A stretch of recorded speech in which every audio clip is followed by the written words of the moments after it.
જો તમે અમેરિકામાં રહેતા હો, તમારી એજ 60+ હોય અથવા તો તમે સિનિયર સિટીઝન હો, તો આ 5 ઇન્ફોર્મેશન તમારે કોઈની જોડે શેર કરવી નહીં. એ 5 કઈ ઇન્ફોર્મેશન છે કે જે તમારે શેર નથી કરવાની, આ વિડીયોમાં હું તમને લોકોને જણાવીશ. પણ વિડીયોમાં આગળ વધતા પહેલાં મારા વિશે ઇન્ફોર્મેશન આપી દઉં. મારું નામ અમિત ઉકાણી છે અને હું અમેરિકામાં ઘણા બધા વર્ષોથી રહું છું. અને આ ચેનલ પર હું તમને મારા અમેરિકાના લગતા અનુભવો તો શેર કરું જ છું. સાથે સાથે કોઈ અગત્યની ઇન્ફોર્મેશન હોય અમેરિકાને લગતી તો તે પણ તમારી જોડે શેર કરું છું. તો અમેરિકાને ગુજરાતીમાં જાણવા, માણવા અને સમજવા માટે હમણાં જ સબસ્ક્રાઇબ કરો, જાગ્યા ત્યારથી ભાગ્યાને. અને જો તમે ઓલરેડી સબસ્ક્રાઇબ કરાવેલી છે ચેનલ તો થેન્ક યુ સો મચ. તો ચાલુ કરીએ આપણે આજનો વિડીયો. ફર્સ્ટ ઇન્ફોર્મેશન કે જે તમારે ક્યારેય શેર ના કરવી, અને તે છે જો તમે ઓલરેડી રિટાયર થઈ ગયા હો અને જો તમને સોશિયલ સિક્યુરિટીનો બેનિફિટ આવવાનો ચાલુ થઈ ગયો હોય તો તમારે ક્યારેય શેર ના કરવું કે તમને કેટલા ડોલરનો ચેક મળે છે. તમે એસએસનો બેનિફિટ મેળવતા હો, એસએસઆઈનો બેનિફિટ મેળવતા હો કે કોઈ પણ સરકારી બેનિફિટ મેળવતા હો તો તમારે એ તમારી પ્રાઇવેટ બાબત છે. તમારે એને બધા જોડે શેર કરવાની કોઈ જરૂર નથી. મોટાભાગના લોકોને ખાલી રસ હોય છે કે તમને કેટલા ડોલર મળે છે. તેમને ખાલી કમ્પેરિઝનમાં જ રસ હોય છે કે ભાઈ રમણીકભાઈને આટલા ડોલર મળે છે ને મને આટલા ઓછા મળે છે. ઘણી વખત તો તેમને ઈર્ષા પણ થતી હોય છે કે આને આટલા વધારે કેમ મળે છે અને મને કેમ ઓછા મળે છે. સોશિયલ સિક્યુરિટી અથવા બીજા બધા બેનિફિટ જે સરકાર આપતી હોય છે તેની સાચી માહિતી તમને ગવર્મેન્ટની વેબસાઇટ પરથી મળી જશે. અને બાકીની ઇન્ફોર્મેશન હું આ ચેનલ પર પણ કવર કરતો હોઉં છું રેગ્યુલરલી. એટલે જે લોકોને તમને કેટલા ડોલરનો ચેક મળે છે તે જાણવામાં રસ હોય તેને સીધું તમારે રેફર કરી દેવાનો ગવર્મેન્ટની વેબસાઇટ પર. અને દરેક વ્યક્તિને સરખી અમાઉન્ટનો સોશિયલ સિક્યુરિટીનો ચેક નથી મળતો. તેના પર મેં ડિટેલમાં વિડીયો બનાવેલો છે. એ વિડીયોની લિંક હું નીચે ડિસ્ક્રિપ્શનમાં આપી દઈશ. જો જે લોકોને જાણવામાં રસ હોય કે કેટલા ડોલરનો ચેક મળે તો ત્યાંથી તમને ઇન્ફોર્મેશન મળી જશે. સેકન્ડ નંબરની ઇન્ફોર્મેશન જે તમારે ક્યારેય શેર ના કરવી, ખાસ કરીને ત્યારે કે જ્યારે તમે 60+ હોવ અને તમારી જોબ ચાલુ હોય ત્યારે તમે ક્યારે રિટાયર થવા માંગો છો, તમારી જોબ પર ક્યારેય શેર ના કરવું. કારણ કે જ્યારે તમે તમારા કલીગ્સ જોડે, તમારા મેનેજર જોડે આ બાબત શેર કરો છો કે હું અત્યારે રિટાયર થવા માંગુ છું, હું 2 વર્ષ પછી, 3 વર્ષ પછી, 4 વર્ષ પછી, ત્યારે એવું બનતું હોય છે કે જ્યારે નવા પ્રોજેક્ટ તમને જે કામ પર મળવાના હોય છે તે કદાચ મળવાના ઓછા કરી દે કંપની. એવું પણ બની શકે કે સેલરી હાઇક તમને જે જોઈતો હોય, જે તમે ડિઝર્વ કરતા હો, તમને ના આપે કંપની. ઘણી વખત કંપનીઝ જ્યારે લે ઓફ આપતી હોય છે ત્યારે એવું બની શકે કે તમે તમારા પ્લાન જાહેર કરી દીધા છે તો તમને લે ઓફ પહેલાં આપે. AARPના એક ડેટા પ્રમાણે એવું જાણવામાં આવ્યું છે કે 50 વર્ષની ઉપરના લોકોને અમેરિકામાં અત્યારે જોબ મળવી ખૂબ જ અઘરી થઈ ગઈ છે. જો ચાલુ જોબ તમારી જતી રહે તો નવી જોબ મેળવવામાં તમને તકલીફ પડી શકે છે.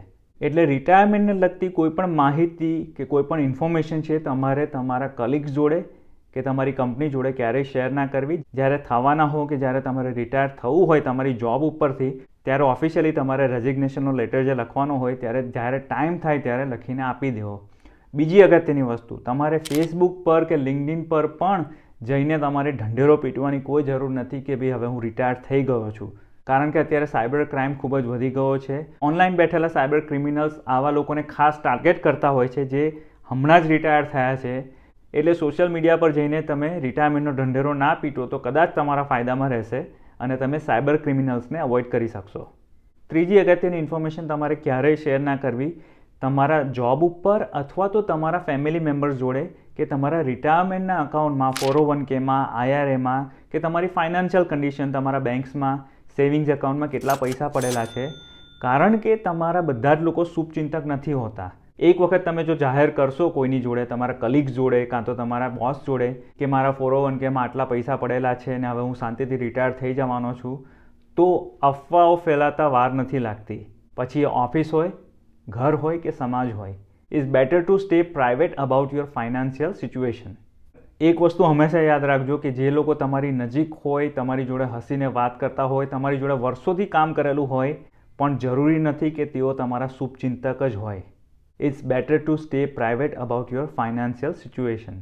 ચોથી અગત્યની વસ્તુ કે જે તમારે કોઈની જોડે શેર ના કરવી જોઈએ અને તે છે તમારી હેલ્થ કન્ડિશન અથવા તો તમારી કોઈ પણ બીમારીઓ. આપણે બધા જાણીએ છીએ કે જે રીતે કાર જૂની થાય છે તેમાં કંઈ ને કંઈ મેન્ટેનન્સના ઇસ્યુ આવે છે, તે રીતે આપણું માનવ શરીર છે, જેમ જેમ આપણી ઉંમર વધતી જાય છે તેમ તેમ નાના મોટા ઇસ્યુઓ આવવાના ચાલુ થઈ જતા હોય છે. જો તમે હમણાં કોઈ રિસન્ટ સર્જરી કરાવી હોય, તમે કોઈ ડાયગ્નોસ્ટિક ટેસ્ટ કરાવેલો હોય, કોલોનોસ્કોપી કરાવી હોય, મેમોગ્રામ કરાવ્યો હોય કે કશું પણ કરાવ્યું હોય હેલ્થ કેર રિલેટેડ, તો એ તમારી અંગત વસ્તુ છે, તમારી પ્રાઇવેટ વસ્તુ છે. બીજા લોકોને જણાવવાની કોઈ જરૂર નથી. તમારા ડાયગ્નોસિસનું રિઝલ્ટ શું આવ્યું એ બધી ઇન્ફોર્મેશન આપવાની કોઈ જ જરૂર નથી. પછી એ તમારી ઓફિસના કલીગ્સ હોય કે પછી તમારો ફેમિલી મેમ્બર હોય, keep your health information private. 5મા નંબરની ઇન્ફોર્મેશન તમારે ક્યારેય શેર ના કરવી કોઈની પણ જોડે, અને તે છે તમારું વિઝાનું સ્ટેટસ. હવે આ ઇન્ફોર્મેશન એવી છે કે તે બધાને જ લાગુ પડે છે, નોટ ઓનલી 60+ એજના લોકોને. સામેવાળો વ્યક્તિ તમારું વિઝાનું સ્ટેટસ જાણીને શું કરી લેવાનું છે? તમે લોકો જાણો છો કે અત્યારે અમેરિકામાં ઇમિગ્રેશન ખૂબ જ સખત થઈ ગયું છે. પહેલાં તેઓ ઇલીગલ ઇમિગ્રન્ટ્સને ટાર્ગેટ કરતા હતા, પણ હવે તેઓ લીગલી જે લોકો આવેલા છે અમેરિકામાં, ગ્રીન કાર્ડ પર આવેલા છે કે હવે ગ્રીન કાર્ડ થ્રુ સિટીઝન થયા છે, તેમની ફાઇલોને પણ તેઓ જોઈ રહ્યા છે. ભલે તમે સાચી રીતે આવેલા હો, ભલે તમે લીગલી આવ્યા હોય, ભલે તમે કશું ખોટું ના કર્યું હોય, પણ it is none of anybody's business to know your legal status. તમારી પાસે H1B વિઝા છે કે તમારી પાસે ગ્રીન કાર્ડ છે કે તમારી પાસે સિટીઝનશીપ છે, આ બધી વસ્તુઓ કોઈને પણ જાણવાની જરૂર નથી. ફક્ત તમે તમારા એમ્પ્લોયરને જ્યાં આગળ તમારે જોબ કરવી છે ત્યાં આગળ તમે જે ઓફિશિયલ ડોક્યુમેન્ટ માંગે તે આપો, અને બાકી તમારા લીગલ સ્ટેટસને ડિસ્કસ કરવાની કોઈ જ જરૂર નથી. તમારું લીગલ સ્ટેટસ એ તમારી અંગત બાબત છે. કોઈ તમને પૂછે કે તમારી પાસે કયા વિઝા છે તો તમે પોલાઇટલી તેની વાતને ફેરવી શકો છો. હવે જે લોકો અહીં સુધી વિડીયો જોઈ રહ્યા છે તેમના માટે એક છઠ્ઠો બોનસ પોઈન્ટ તમને લોકોને આપીશ કે કઈ વસ્તુ તમારે શેર ના કરવી જોઈએ.